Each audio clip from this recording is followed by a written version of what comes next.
listening to Give God 90, where we're not afraid of the tough biblical questions, because we will dig through the language, the culture, and the history to find the truth revealed in the words of our Creator. I wanna see the light.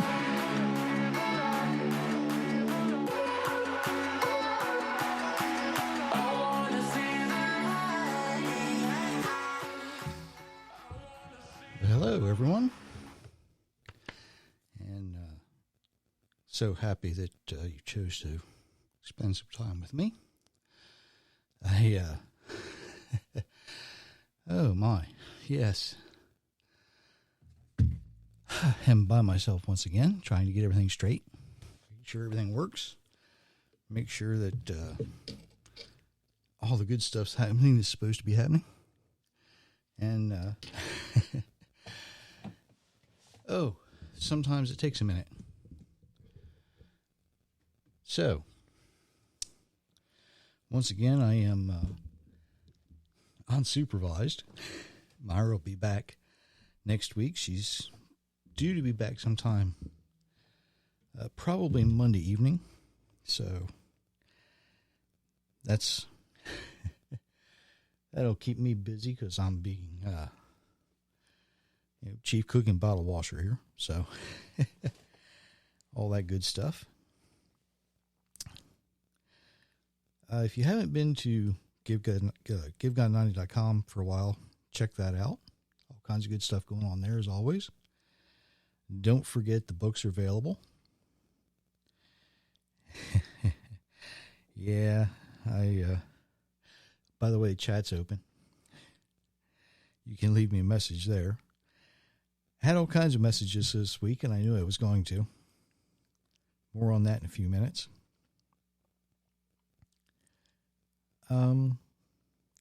Had some sad news today, in a way. Pat Robertson passed away. Of course, he was a huge influence on a lot of people. Benjamin Netanyahu had some very nice words to say about him. I use him, well, I quote him every so often. Of course, he was very famous because he actually admitted that, Christmas was pagan, as he chuckles and says, but we've Christianized it. Regardless, we need to keep his family in prayers, that they, are comforted, and that they remember him fondly, as always. A little, I won't say hesitant tonight.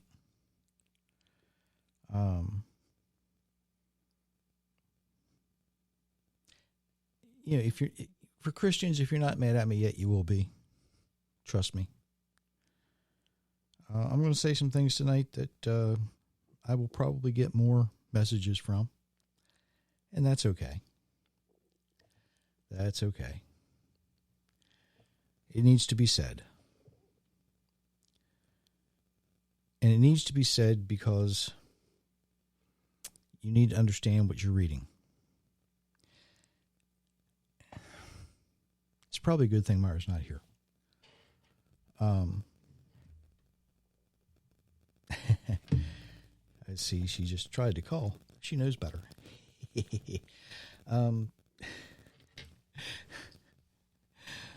When I said what I said the other night, or the other morning, I knew I was going to get messages. And I did. And it's a good thing. Always a good thing. Basically what I said was the New Testament's a commentary on the Old Testament. And the Gospels, as they are written, are the Gospel writers explaining the life and times of Yeshua, Jesus. And that's okay. Oh, she's listening.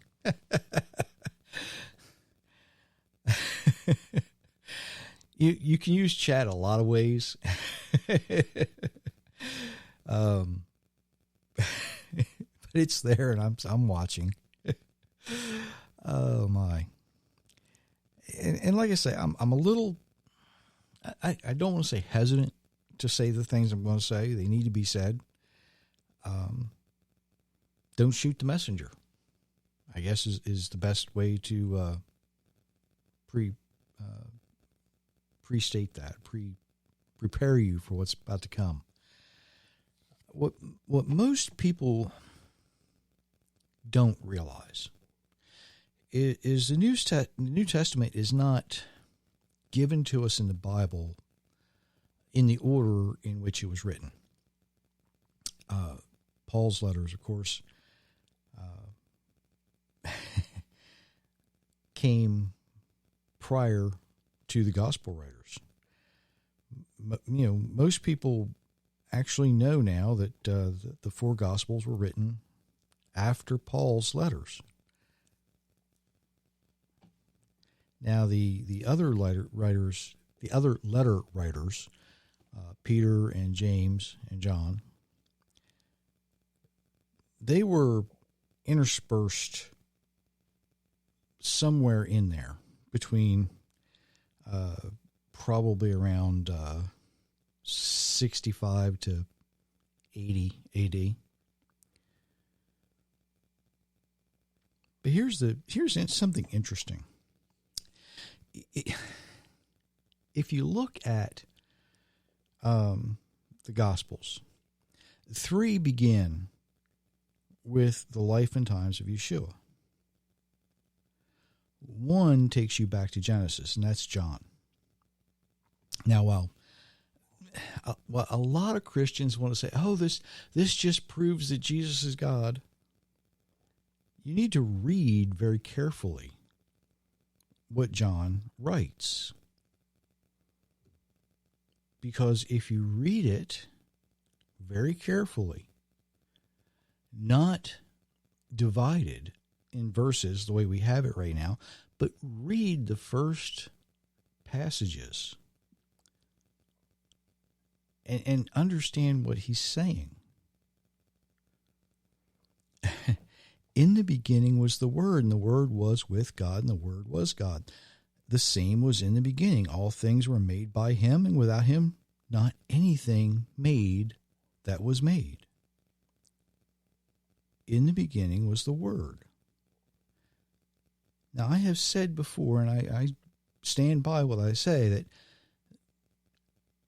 things in the Bible are agonizingly specific. If you look at Strong's Greek number 3056, you're going to see it's a word, speech, divine utterance, or an analogy. What John's referring to is the Spirit of the Creator.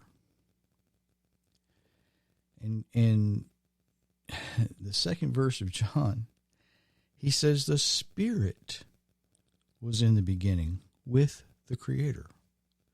In verse 3, he says all things were made by the Spirit, which is released as he speaks.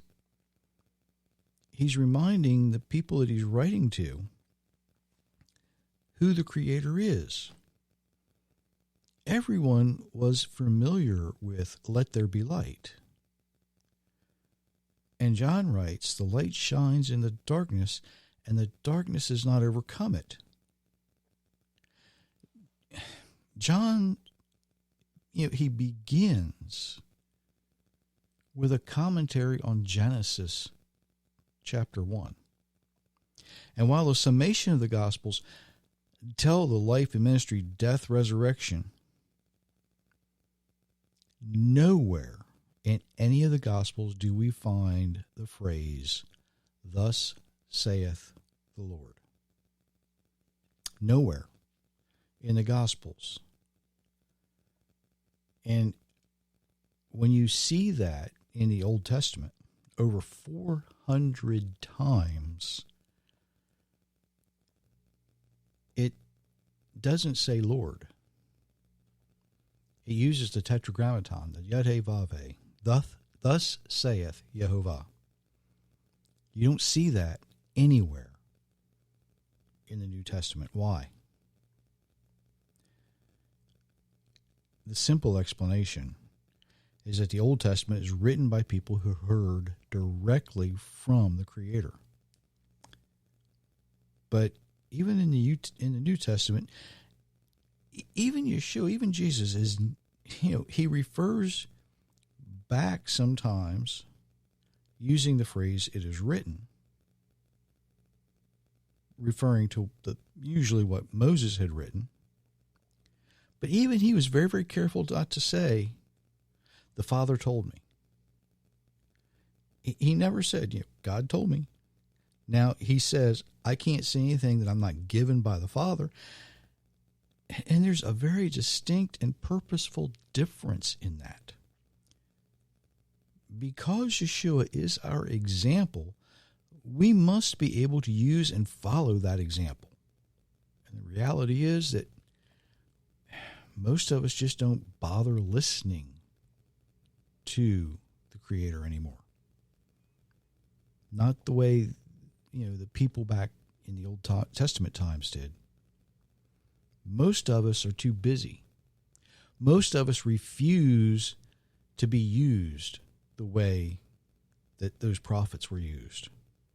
They refuse to hear and speak exactly the words that they were given. But we have access. We have access to the words that Yeshua followed. And they were given to us by the prophets, by Moses, by David. Now, the New Testament does contain the things that Yeshua taught.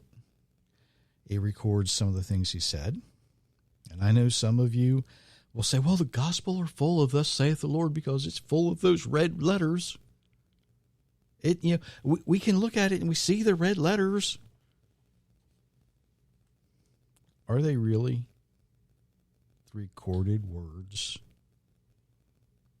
Think about this. The Gospels were written years after the resurrection. The writers do not always use the same exact words to record what was said. They have the same message, but they record them differently. We'll give you, for instance, Mark chapter 7. Yeshua, Jesus answers the Pharisees this way. Are you ready? He answered and said unto them, well hath Isaiah prophesied of you, hypocrites, as it is written, the people honor me with their lips, but their heart is far from me. Howbeit in vain do they worship me, teaching for doctrines the commandments of men. The exact same incident is recorded in Matthew in chapter 15. But in Matthew, he answers this way. He answered and said to them, why do you also transgress the commandment of God by your tradition? For God commanded, saying, honor your father and mother. And he that curses the father and mother, let him die the death. Now, could he have said these things? All of those things? Yes. He could have. But two different writers describe the same exact incidents two ways. That's not a contradiction, by the way. That's not a contradiction. Look them up. Look up the incidences, read the entire passages, and see that it is two people offering their viewpoint. This is not the Spirit of the Almighty coming into these people and writing through them. This is two different people offering their very own personal viewpoint, remembering the things that they saw and heard, recording them in their own way. That's a big difference than thus saith Yehovah. He didn't give them that message. They were writing down their eyewitness testimony. And if you're familiar with eyewitnesses, you often know that they're not always 100% reliable. People see things, people hear things, and over time, in their minds, they know it's true, and the basic message is there, the basic premise is there. But it's. I hate to compare it to a fish story. The one that starts out really small and grows over time. What they're seeing, or what they actually witnessed, and what they write down, the basics are there. It just gets a little out of whack, out of proportion. It could grow a little. They could expand on it a little.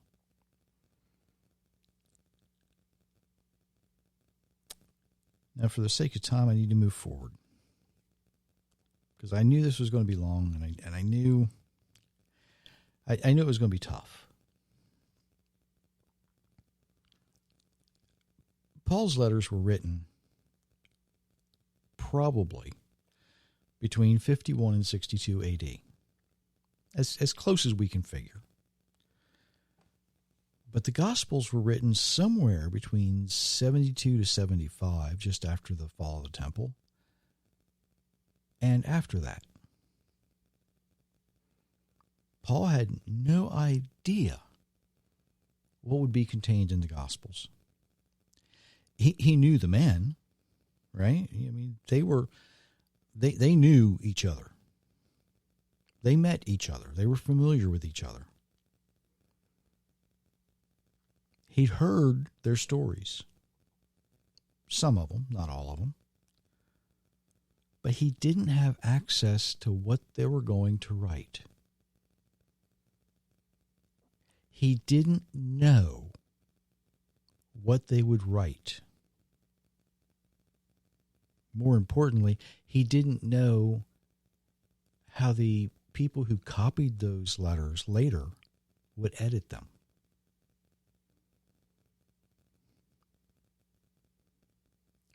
Something else we need to remember is how each of Paul's letters begins. He begins each one with a greeting, and it includes who he is writing to. When we read those letters, we are literally reading somebody else's mail. And if you read these letters carefully, you get the feeling that Paul is replying to questions that were sent to him. Questions that we don't have today. Isn't that amazing? Something else we forget. Some of the things Paul writes about have absolutely nothing to do with the way that we interpret them today. Here's another, for instance. And this one always irritates me just a little bit. He tells the people of Corinth in 1 Corinthians 11:5, every woman who prays or prophesies with her head uncovered dishonors her head, for it is just as if her head were shaved. Now, does that mean that a woman needs to wear a hat to pray? Of course it doesn't. There was a guy on television years ago, don't be ridiculous. Right? That was his catchphrase. Don't be ridiculous. Paul had just spent 3 years with those folks. He ate with them. He was friends with them. He was familiar with them. He knew them. If wearing a hat, if a woman wearing a hat was an issue, shouldn't we think that he would have addressed that while he was there? Why did he need to write about it? It's because he didn't write about a woman wearing a hat to pray. He takes them straight back to Genesis. And that's something else we need to remember. The people that we read about in the Bible are real people. They're living real lives. They're going through their daily motions. They're doing the things, not exactly like we're doing them today, but hopefully you understand what I mean. They're doing what they need to do to survive. Paul was familiar with the Corinthians. They were friends, many of them. And I want you to consider, if you're familiar with someone in an area and you're going to give them some directions, you need to go to so-and-so's house, right? You need to go to this or that store to pick something up. Are you going to give them directions like a GPS would? Are you going to be so specific that you say, well, you leave your house and you turn right and you go 4.1 miles or kilometers or whatever the distance might be, and you turn left on road A. Then you go 3 miles and turn right on road B. You're not going to be that specific. You're going to be familiar. You're going to say, well, you're going to go to so-and-so's place, just past so-and-so's place where the old oak tree was before they cut it down. You're going to turn left. And you go down there a little ways, and you remember where such and such a person had that wreck. Then you're going to make a right turn right there. And that's what Paul is doing. He knows they're familiar with Genesis. And when he takes them back there, he doesn't need to be GPS specific. He's just simply giving them familiar. He's giving them instructions that were familiar to them. And we need to be familiar enough with what's written, what was written, to know how to go back and study it. Because Paul, if one thing I have said time after time after time, Paul realized he was not smart enough to come up with anything new. So he just keeps repeating what he understood. And what he really had down pat was Genesis through Deuteronomy.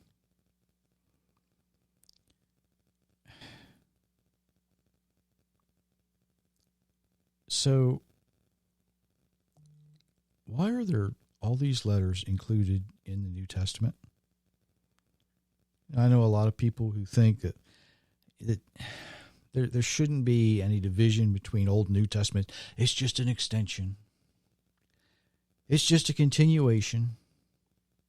Well, not really. Not really. And I know a lot of people who think, well, the only thing we need today is the New Testament because that Old Testament, that was just done away with. We don't need that anymore. Yeah, it's no longer relevant. I've heard the arguments. I've listened to them. I've read them. The only thing. No, I can't say it. I can't say that either. There's nothing valid in any of those arguments. They all come from some type of religious or man-made doctrine. That's all they do. Now, is the New Testament valid? Is it valuable? Yes, it is. If we understand what we're reading. And that's the problem. For most people, they don't understand what they're reading. It's not an extension of the Old Testament. It simply is not. The New Testament contains commentary on the Old Testament. It is important as a historical record. and I really don't know a good way to explain this, but it doesn't contain the gravity or the substance of the Old Testament in the way that the Old Testament does. And I'm not trying to undermine the significance of it. Not at all. It is an important document. It just doesn't have the "thus saith the Lord" aspect that you would find in the Old Testament. And when you spend the years studying it intensely, forensically, you realize it should not be considered the sacred word of the Creator, because it is not. It is the viewpoint of the writer. Whether they're offering instruction to people who may not be familiar with Genesis through Deuteronomy, they may not be familiar with the prophets, they may not be familiar with the writings of David. And so that's the commentary on it, along with the Gospels, which are the life and times and teachings of Yeshua. I gotta say this. When we think about Revelation, is there anything new in Revelation that we can't find somewhere in the Old Testament? Not a thing. If you really want to understand Revelation, read Zechariah. Most of it's there. I made a comment to a group a short time ago that most of what John is being told and shown in Revelation is how things will happen that were shown to Zechariah. And we also need to remember something important here. Prophecy is not always given in chronological order. Okay? When the visions are given, when the revelation is made, if I can say it that way, the writer then has the responsibility of saying exactly what he sees or exactly what he hears, and it's not always going to be chronological. And it's that way for a reason. If it was, the enemy would know exactly where to go and where to be when it was going to happen. But believers should be wise enough to be able to go, ooh, something's happening. I can see the different things coming. I don't know exactly when, but I can see it coming.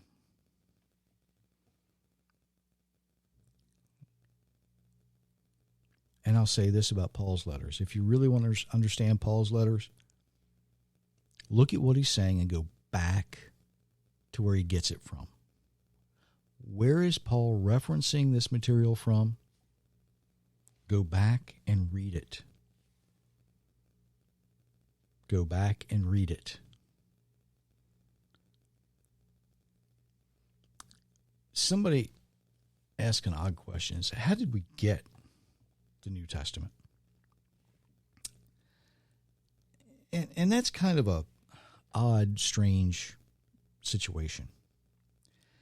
You see, the letters that Paul wrote, the letters that the gospel writers wrote and others, they were recopied by hand, passed around for about a couple hundred years, and they became accepted by the people.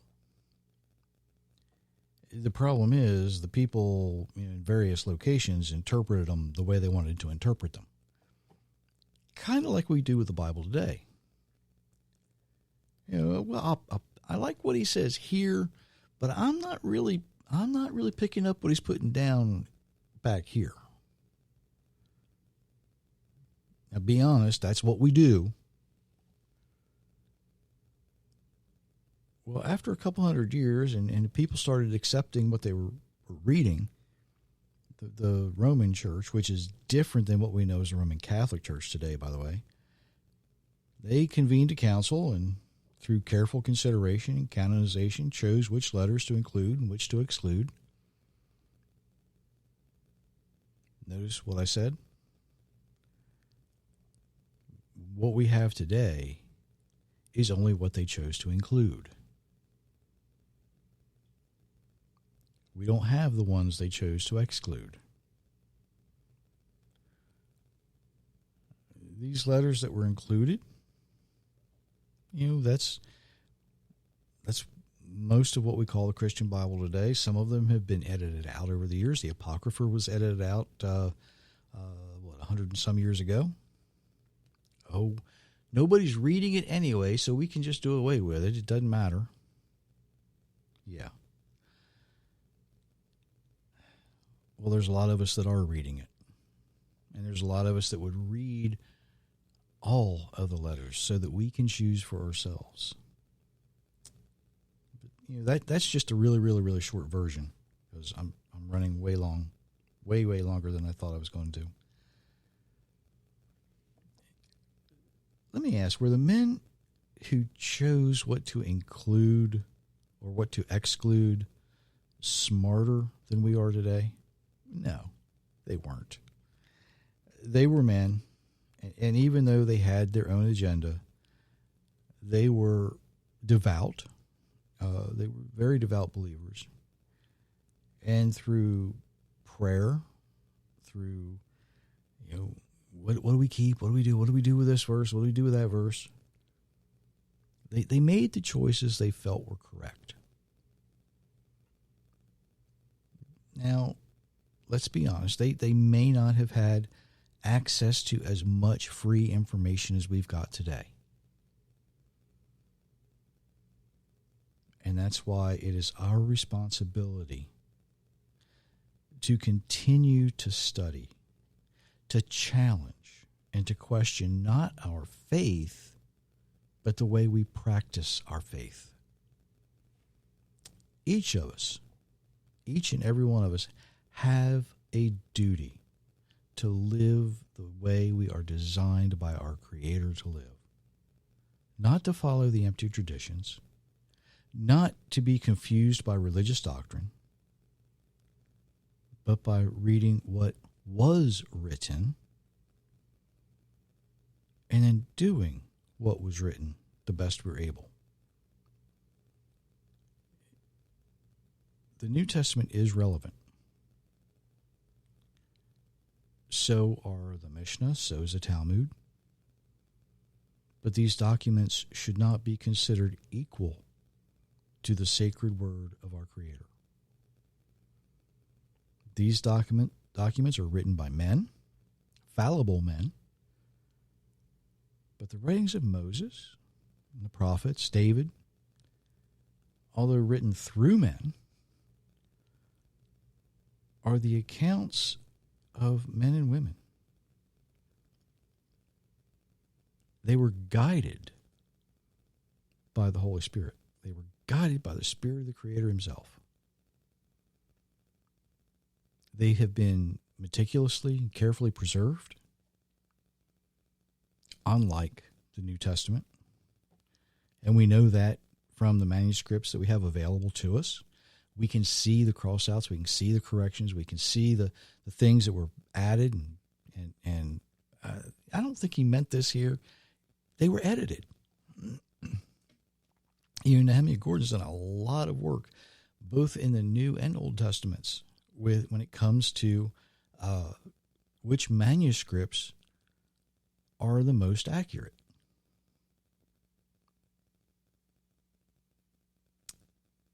Should we trust those documents? Remember Ronald Reagan?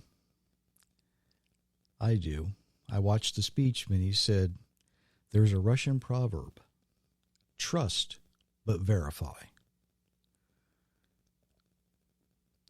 The only thing we should put our complete trust in is our Creator and the words that He has given to us through His prophets. His prophets. His prophets, not somebody else's.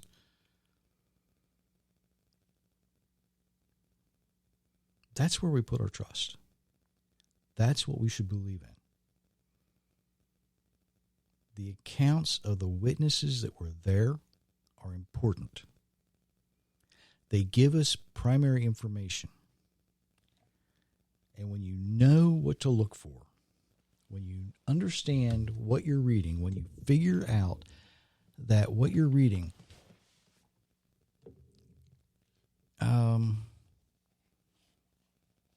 sometimes is a fulfillment of prophecy, sometimes is an expectation, but it is always nothing more than an eyewitness. That's what's important to remember. And I know I'm probably going to get some more comments, some more messages, some more emails. That's okay. Keep them coming. Because when you do, and I try to answer them, it makes me go back and look. So when you do, include some references so I know where you're coming from. Because if I know what particular passages you're referring to, it's a whole lot easier for me to go back and say, well, yeah, Matthew said this. Zechariah said that. Amos said that. Who do we believe? So, until Monday, why don't you try doing something new? Read what was written, and then do what is written.